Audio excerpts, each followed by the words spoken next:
ನಿಜವಾಗ್ಲೂ ಕನ್ನಡದ ಹೋರಾಟ ಸಲುವಾಗಿ ವಾಟಾಳ್ ನಾಗರಾಜ್ ಸರ್ ಆಗಲಿ, ಸಾರಾ ಗೋವಿಂದ ಅವರಾಗಲಿ, ನಾವು ಭಾರತೀಯರ ಸೇವಾ ಸಮಿತಿ ರಾಮಚಂದ್ರಪ್ಪ ಉಡಿ ಚಿನ್ನಿ ಅವರಾಗಲಿ, ಇವತ್ತೇನು ಕರೆ ಕೊಟ್ಟಂಥ ಕನ್ನಡ ಪರ ಹೋರಾಟಗಾರ ಒಗ್ಗಟ್ಟಿನ ಏನಿದೆ ಇವತ್ತು ಖಂಡಿತ ಸಕ್ಸಸ್ ಆಗಿದೆ. ಇವತ್ತು ಸ್ವತಂತ್ರ ಬಂದಾಗ 13% ಹೋರಾಟಗಾರರು ಇದ್ರು ಸರ.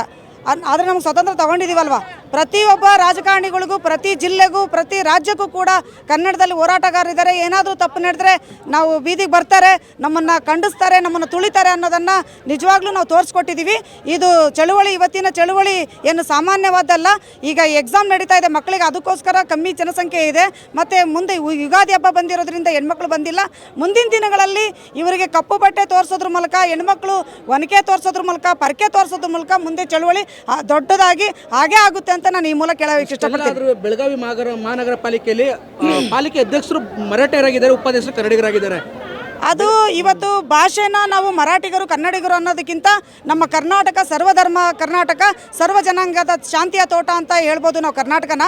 ಆದರೆ ಅಲ್ಲಿರುವಂಥ ಶಾಸಕರಾಗಲಿ, ಮಂತ್ರಿಗಳಾಗಲಿ, ಇವತ್ತು ಲಕ್ಷ್ಮೀ ಹೆಬ್ಬಾಳ್ಕರ್ ಆಗಿರಲಿ, ಮತ್ತು ಇದು ಸತೀಶ್ ಜಾರಕಿಹೊಳಿ ಆಗಿರ್ಬೋದು, ಇವತ್ತು ಅವ್ರ ಮಗಳು MP ಆಗಿರ್ಬೋದು, ಅವರು ಪ್ರಿಯಾಂಕಾ ಇರ್ಬೋದು, ಇವರು ಎಚ್ಚೆತ್ತುಕೊಳ್ಬೇಕಿತ್ತು ಸರ್. ನಮ್ಮ ಕನ್ನಡ ಪರವಾಗಿ ಕಂಡಕ್ಟರ್ ಮೇಲೆ, ಬಸ್ ಮೇಲೆ ಈ ರೀತಿ ದೌರ್ಜನ್ಯ ಆಗಿದೆ.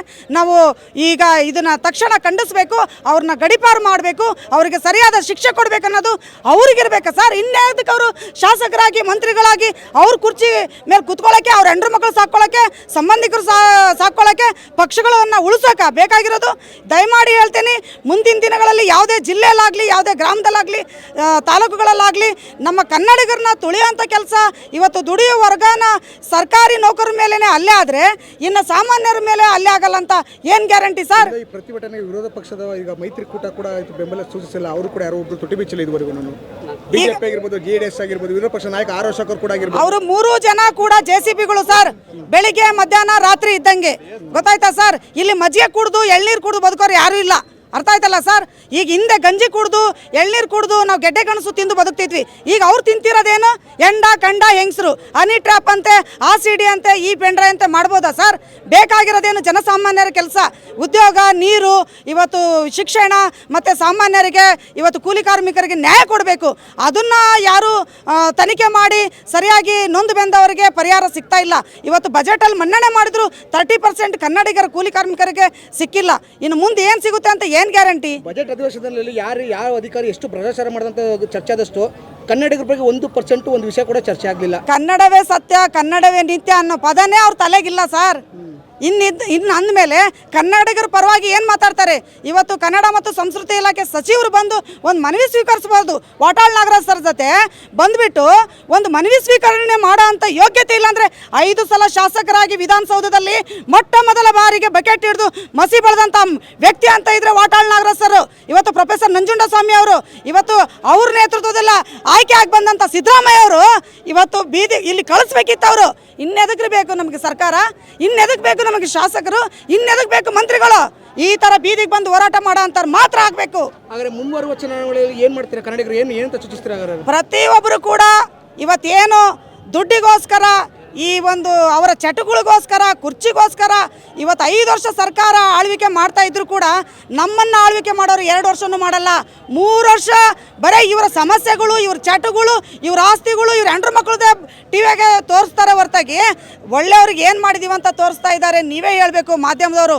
ಕೃಷಿಕ, ಕಾರ್ಮಿಕ, ಶಿಕ್ಷಕ, ಸೈನಿಕ ಅಂತ ಇರೋದಕ್ಕೆ ಸಾರಿ ಇವ್ರು ಉಳ್ಕೊಂಡಿರೋದು. ಈಗ ನೀವು ಕರ್ನಾಟಕ ರಾಜ್ಯ ರೈತ ಸಂಘ ಅಂತ ಶಾಲ್ ನೋಡಿದೆ, ನಾನು ರೈತನ ಮಗ ಅಂತ HD ಕುಮಾರಸ್ವಾಮಿ ಅವರು ಹೇಳ್ತಾರೆ, ರೈತನ ಪುತ್ರ ರೈತನ ಅಂತ HD ದೇವೇಗೌಡರು ಹೇಳ್ತಾರೆ. ಅದನ್ನೆಲ್ಲ ಹೇಳ್ತಾ ಇರೋದು ವೋಟ್ ಬ್ಯಾಂಕಿಗೆ ಮಾತ್ರ. ಅದನ್ನೆಲ್ಲ ಹೇಳೋದು ವೋಟ್ ಬ್ಯಾಂಕಿಗೆ, ಮತಕ್ಕೆ, ಕುರ್ಚಿಗೋಸ್ಕರ ಹೇಳ್ತಾರೆ ಸರ್. ಯಾರು ಇವತ್ತು ದೇವೇಗೌಡರಾಗಿರ್ಬೋದು, ಕುಮಾರಸ್ವಾಮಿ ಅವರಿರ್ಬೋದು, ಸಿದ್ದರಾಮಯ್ಯ ಇರ್ಬೋದು, ಯಡಿಯೂರಪ್ಪ ಇರ್ಬೋದು, ಅವ್ರ ಬಗ್ಗೆ ಮಾತಾಡೋಕ್ಕೆ ನಮಗೆ ಯೋಗ್ಯತೆ ಇಲ್ಲ ಸರ್. ಒಂದೇ ಹೇಳ್ಬೇಕಂದ್ರೆ ಮಾತಾಡಲೂಬಾರ್ದು ಸರ. ಆದರೆ ಸಮಸ್ಯೆ ಅಂತ ಬಂದಾಗ ಯಾರು ಕಣ್ಣೀರು ಒರೆಸ್ತಾರೋ ಇಂಥ ಹೋರಾಟಗಾರರು, ಅವ್ರ ಹೆಸರನ್ನ ನಾವು ಹೇಳ್ತಾ ಇದ್ದೀವಿ ಸರ್. ವಾಟಾಳ್ ನಾಗರಾಜ್ ಸರ್ ಇರ್ಬೋದು, ಸಾರಾ ಗೋವಿಂದ್ ಸರ್ ಇರ್ಬೋದು, ರೂಪೇಶ್ ರಾಜಣ್ಣ ಇರ್ಬೋದು, ಇವತ್ತು ನಮ್ಮ ಭಾರತೀಯರ ಸೇವಾ ಸಮಿತಿ ಉಡಿ ಚಿನ್ನಿ ಅಣ್ಣ ಇರ್ಬೋದು, ನಿಷ್ಠಾವಂತ ಅವರು ಮಾತ್ರ. ಯಾವ ರಾಜಕಾರಣಿಗಳು ಟೇಬಲ್ ಕೆಳಗೆ ಕೈ ಚಾಚಿದವರಾಗಿದ್ದರೆ ನಾವಿಲ್ಲಿ ಬರ್ತಿದ್ದಿಲ್ಲ. ಯಾವ ರಾಜಕಾರಣಿಗಳ ಕೈ ಚಮಚಗಳಾಗಿ ಆಮೇಲೆ ಇವತ್ತು ಅವ್ರ ಹತ್ರ ಲಂಚಕ್ಕೋಸ್ಕರ ಕೈ ಚಾಚಿ ಇದ್ದವರೆಲ್ಲರೂ ಮನೆಗಿದ್ದಾರೆ. ಅವ್ರ ಮಾತು ಕಟ್ಕೊಂಡು ಯಾರೇ ಒಬ್ರು ಕರೆ ಕೊಟ್ಟಾರಂದ್ರೆ ಸತ್ತಾರೆ ಅಂತ ಬಂದೇವು ಸರ್. ನಾವು ಇದೊಂದು ದೇವ್ರ ಕೆಲಸ ಅಂತ ಬಂದಿದ್ದೀವಿ. ರಾಜಕಾರಣಿಗಳಿಗೂ ಬೆಳಗಾವಿಗಾಗ್ರೆ ಮುಂದೆ ಏನಂತ ನೀವು ಸೂಚಿಸ್ತೀರಾ? ಏನಂತ ಮಾಡ್ತೀರಾ? ಬೆಳಗಾವಿ ನಮ್ಮದು ಸರ. ಕಾವೇರಿ ನಮ್ಮದು, ಮಹದಾಯಿ ನಮ್ಮದು. ಇವತ್ತು ಹೋರಾಟ ಮಾಡ್ತಾ ಇದೀವಿ ಅಂದ್ರೆ ನಾವು ಅವ್ರ ಗುಂಡೇಟಿಗೆ ಬಲಿ ಆಗ್ತಾ ಇದೀವಿ. ಬೀಜ ಗೊಬ್ಬರ ಕೇಳಿದರೆ ಬಲಿ ಆಗ್ತಾ ಇದೀವಿ, ನೀರು ಕೇಳಿದರೆ ಬಲಿ ಆಗ್ತಾ ಇದೀವಿ, ಒಂದು ಸ್ಕೂಲ್ಗೆ ಹೋಗ್ಬೇಕಂದ್ರೆ ಅತ್ಯಾಚಾರ ದೌರ್ಜನ್ಯ ಆಗುತ್ತೆ. ಇದನ್ನೆಲ್ಲ ಖಂಡಿಸೋಕ್ಕಾಗಲ್ಲ, ಕೊಡೋಕ್ಕಾಗಲ್ಲ ಅಂದರೆ ಇವ್ರು ಕುರ್ಚಿ ಹಾಕಬೇಕು. ಇವ್ರ ಹೆಂಡ್ರ ಮಕ್ಳ ಹತ್ರ ಆರಾಮಾಗಿ ಬೆಚ್ಚಗಿರ್ಬೋದಲ್ಲ ಸರ್? ಹೌದಲ್ಲ ಹೇಳಿ? ಏನು ಬಡ್ಡಿ ರಹಿತ ಸಾಲ ಕೊಡ್ತೀವಂತಾರೆ, ಎಲ್ಲಿ ಕೊಟ್ಟಿದ್ದಾರೆ? ಕೊಟ್ಟು 3 ತಿಂಗಳಿಗೆ ವಸೂಲಿ ಬರ್ತಾರೆ. ಅದೇ ಕಾರ್ಖಾನೆ ಕಂಪ್ನಿಗಳಿಗೆ ಲಕ್ಷ ಲಕ್ಷ ಕೋಟಿ ಕೊಟ್ಟು 7 ವರ್ಷದವರೆಗೂ ತಡೆ ಹಿಡಿತಾರೆ. ನಿಮಗೆಲ್ಲ ಏನು ಸಿಕ್ಕಿದೆ? ನಿಮಗೆಲ್ಲ ಸರಿಯಾಗಿ ಪೇಮೆಂಟ್ ಇದೆಯಾ? ನೀರಿದೆಯಾ? ನಿಮ್ಮ ಹೆಂಡ್ರ ಮಕ್ಕಳ ಜೊತೆ ಚೆನ್ನಾಗಿದ್ದೀರಾ? ಯಾರಿದ್ದಾರೆ? ಅವ್ರ ಹೆಂಡ್ರ ಮಕ್ಕಳ ಜೊತೆ ಚೆನ್ನಾಗಿದ್ದಾರೆ. ಅದನ್ನು ಮಾಡೋಕ್ಕೆ ಸರ್ಕಾರಕ್ಕೆ ಬರೋದು ಬೇಕಾಗಿಲ್ಲ. ವಿಧಾನಸೌಧಕ್ಕೆ ಕಳಿಸ್ಬೇಕಾದ್ರೆ ನಾವು ಮುಂದಿನ ದಿನಗಳಲ್ಲಿ ನಮ್ಮ ಜನಸಾಮಾನ್ಯರು ಯೋಚನೆ ಮಾಡಬೇಕು. ನಮ್ಮ ಕೆಲಸ ಯಾರು ಮಾಡಿಕೊಡ್ತಾರೋ ಅಂಥವ್ರನ್ನ ಆಯ್ಕೆ ಮಾಡಿ ವಿಧಾನಸೌಧಕ್ಕೆ ಕಳಿಸೋಂಥ ಕೆಲಸ ಮಾಡೋಣ. ಇವತ್ತು ಏನು ಸರ್ಕಾರಿ ನೌಕರಿ ಮಾಡೋಂಥ ಬೆಳಗಾಮಲ್ಲಿ KSRTC ಡ್ರೈವರ್ ಮೇಲೆ ಹತ್ಯೆ ಆಗಿ ಇವತ್ತು ಮಸಿ ಬೆಳೆಯೋಂಥ ಕೆಲಸ ಮತ್ತು ದೌರ್ಜನ್ಯ ಆಗಿದೆ. ಅವನನ್ನು ಮೊದಲು ನಮ್ಮ ಅದು ಮಹಾರಾಷ್ಟ್ರದವರಾಗಿದ್ದರೆ ಅವ್ರನ್ನ ಗಡಿಪಾರು ಮಾಡಬೇಕು, ಅಥವಾ ನಮ್ಮ ಕರ್ನಾಟಕದವರಾಗಿದ್ದರೆ ಅವ್ರನ್ನ ಏನು ಭಾಷೆ ಸಲುವಾಗಿ ಏನಾರು ಇದ್ದರೆ ಅವ್ರನ್ನ ಇದು ಜೈಲಿಂದ ಹೊರಗೆ ಹೋಗಬಾರ್ದು. ಅವರಿಗೆ ಅಂಥ ಒಂದು ಶಿಕ್ಷೆ ಆಗಬೇಕು. ನಮ್ಮ ಲಕ್ಷ್ಮೀ ಹೆಬ್ಬಾಳ್ಕರ್ ಆಗಲಿ, ಸತೀಶ್ ಜಾರಕಿಹೊಳಿ ಅವರಾಗಲಿ, ಪ್ರಿಯಾಂಕಾ ಅವರಾಗಲಿ ಎಚ್ಚೆತ್ಕೋಬೇಕು ಅಂತ ನಾನು ವಿಧಾನಸೌಧಕ್ಕಾಗಲಿ ಇವತ್ತು ಕೇಂದ್ರ ಸರ್ಕಾರಕ್ಕೆ, ರಾಜ್ಯ ಸರ್ಕಾರಕ್ಕೆ ಈ ಮೆಸೇಜ್ ಮುಟ್ಟಬೇಕು ಅಂತ ನಿಮ್ಮಲ್ಲಿ ಕೇಳ್ಕೊತೀನಿ. ಮಂಜುಳಾ ಅಕ್ಕಿ, ಹಾವೇರಿ ರೈತ ಸಂಘದ ರಾಜ್ಯ ಸಮಿತಿ ಉಪಾಧ್ಯಕ್ಷರು ದರ್ಶನ್ ಪುಟ್ಟಣ್ಣಯ್ಯ, ನೆಕ್ಸ್ಟು ಭಾರತೀಯರ ಸೇವಾ ಸಮಿತಿಯ ಮಹಿಳಾ ರಾಜ್ಯಾಧ್ಯಕ್ಷರು ಊಡಿ ಚಿನ್ನಿ. Okay sir. ಹೆಚ್ಚಿನ ವಿಡಿಯೋಗಳಿಗೆ ಪ್ರತಿಧ್ವನಿ ಯೂಟ್ಯೂಬ್ ಚಾನೆಲ್ ಸಬ್ಸ್ಕ್ರೈಬ್ ಮಾಡಿ, ಬೆಲ್ ಐಕಾನ್ ಕ್ಲಿಕ್ ಮಾಡಿ.